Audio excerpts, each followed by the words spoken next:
Hello friends, welcome to my channel. তোমরা কি গণিতকে দেখে ভয় পাও? অনেক ভয় লাগে গণিতকে দেখে। তো গণিতকে সহজ করার জন্য কিছুটা কৌশল আছে, সেটা আমরা কাজে লাগাবো। তো আজকের এই ভিডিওতে গণিতকে সহজ করার জন্য, গণিত চ্যাপ্টারকে সহজ করার জন্য 7টা টিপস নিয়ে আলোচনা করব। তো চলো প্রথম টিপসে কি বলছে দেখে নিই আমরা। আজকে কি করব? 7টা টিপস নিয়ে আলোচনা করব। প্রথম টিপটা হচ্ছে যে বেসিক মজবুত করা। বেসিক মজবুত করা বলতে এখানে বোঝাচ্ছে যে, যা আমি বোঝাতে চাইছি, যে এখানে যোগ বিয়োগ গুণ ভাগ, এখানে তোমাকে একেবারে স্ট্রং থাকতে হবে, শক্ত থাকতে হবে, যে আমি যোগ দেখা মাত্রই করে ফেলবো, গুণ দেখা মাত্রই করে ফেলবো, ভাগ দেখা মাত্রই করে ফেলবো। এখানে তোমাকে কি করতে হবে? স্ট্রং থাকতে হবে। আর যেটা আমি বলতে চাইছি যে তোমাকে নামটা অবশ্যই মুখস্থ রাখতে হবে। নামটা 20 ঘরের 25 ঘরের মানে আমি ম্যাক্সিমাম অবধি তোমাকে 25 ঘরের নামটা মুখস্থ রাখতে বলবো। 1 থেকে 25 ঘরের নামটা অবশ্যই মনে রাখবে। টিপ নাম্বার 2টা হচ্ছে যে প্রতিদিন অনুশীলন করতে হবে তোমাকে। এভরিডে তোমাকে অনুশীলন করতে হবে, অঙ্কর সমস্যার সমাধান করতে হবে। তোমাকে প্রতিদিন এভরিডে 30 মিনিট করে, 30 মিনিট মিনিমাম 30 মিনিট তোমাকে অঙ্কর পেছনে সময় দিতে হবে। আর তোমাকে প্রতিদিন 5টা করে এক্সাম্পল কি করতে হবে? সলভ করতে হবে। ধরো 5টা অঙ্ক তুমি প্রতিদিন সলভ করছো, আমি মিনিমাম 5টা বলছি, তুমি ম্যাক্সিমাম যতটা পারো ততটা করতে পারো। তুমি মিনিমাম 5টা এক্সাম্পল কি করবে? সলভ করবে মিনিমাম। এভরিডে 30 মিনিট করে তুমি পড়াশোনা করবে, অঙ্কর পেছনে সময় দিবে এবং 5টা করে এক্সাম্পল সলভ করবে। হয়ে গেল 3 নম্বর টিপ। সেটা হচ্ছে যে ধাপে ধাপে পড়াশোনা করা, ধাপে ধাপে সমস্যার সমাধান করা। যে তুমি ভাবছো যে আমি শর্টকাটে করব, শর্টকাটে করে কোনো লাভ নাই। শর্টকাটে করে কোথায় লাভ আছে? যে যারা নিট, জেই, অ্যাডভান্স, WBJEE এগুলোর যারা প্রিপারেশন করে, যারা পরীক্ষা দেবে আগামী 2026-এ, সেখানে তাদের শর্টকাটটা অনেক কাজে লাগবে। বুঝতে পারলে? শর্টকাট মানে সেই প্রশ্নগুলোতে তো তোমাকে তো আর কি বলে একেবারে ব্যাখ্যা সহ তোমাকে করতে হবে না, সেখানে তোমার শর্টকাটটাই কাজে লাগবে। তো তোমাকে যদি 4 মার্কের, তোমাকে যদি একটা প্রশ্ন 4 মার্কের দিয়ে থাকে, আর তুমি সেই প্রশ্নতে কি করছো? যে একেবারে শর্টকাট লাগাচ্ছ, 1 লাইন করে 3 লাইন স্টেপ জাম্প মেরে 4 নম্বর লাইনটা করছো।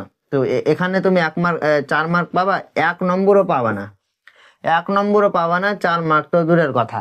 তো তোমরা কি করবে? শর্টকাট না করে কি করবে? স্টেপ বাই স্টেপ, ধাপে ধাপে অঙ্কটা সমাধান করার চেষ্টা করবে।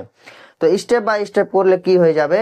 যে অঙ্কটাতে ভুল কম হবে, আর ভুল কম হলে অঙ্কটা করতে ভালো লাগবে, মজা লাগবে। 4 নম্বর পয়েন্ট, সেটা হচ্ছে চিত্র ব্যবহার। যে ধরো তোমরা কি বলে জ্যামিতি বা অ্যালজেব্রা এগুলো রিলেটেড অঙ্ক সলভ করছো, অঙ্ক করছো, তো সেখানে তোমরা কি করবে? যে চিত্র ব্যবহার করবে। যে একটা প্রশ্ন দিয়ে দিল যে একটা বৃত্তের ব্যাসার্ধ হচ্ছে 5 সেন্টিমিটার এবং ওই বৃত্তের জায়ের মানটা হচ্ছে 10 সেন্টিমিটার। এবার তুমি সেই অঙ্কটা কি করছো? যে মনে মনে ভাবছো। এখানে মনে মনে ভাবার কিছু নাই।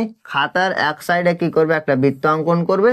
এটার ব্যাসার্ধ যদি 3 সেন্টিমিটার হয়, এর জ্যা যদি আমার কাছে 10 সেন্টিমিটার হয়, এরকম করে কি করবে? তোমরা খাতায় চিত্র এঁকে অঙ্কর সমস্যার সমাধান করবে। তো তোমাকে অনেক ইজি লাগবে। হয়ে গেল।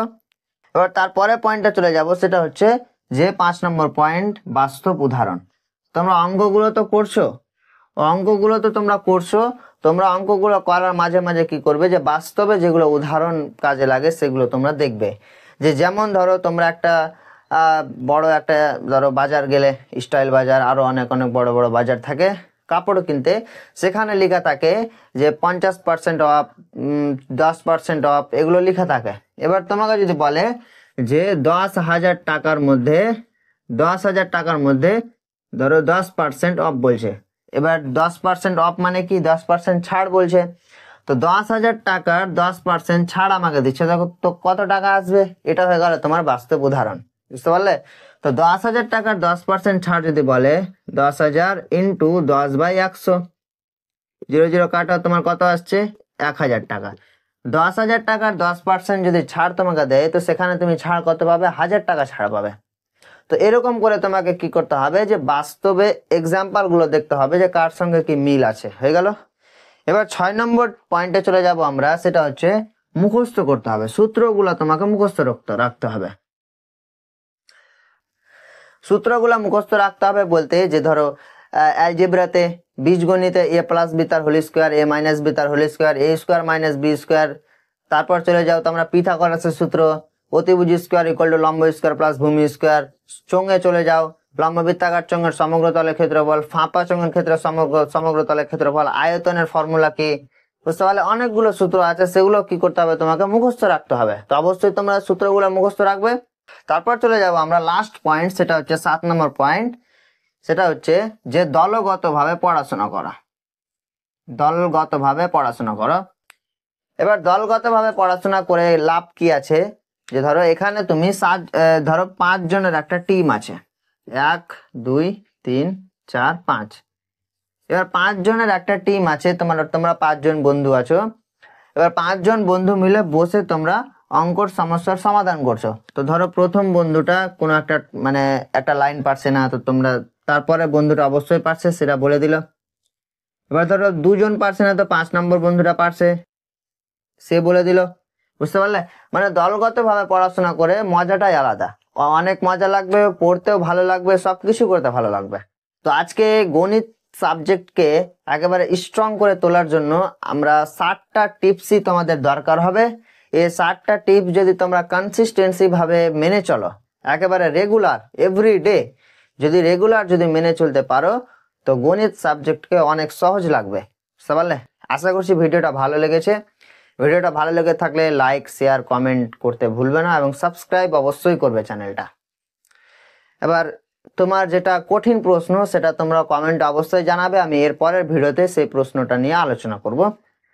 তো দেখা হবে এর পরের ভিডিওতে। Thank you.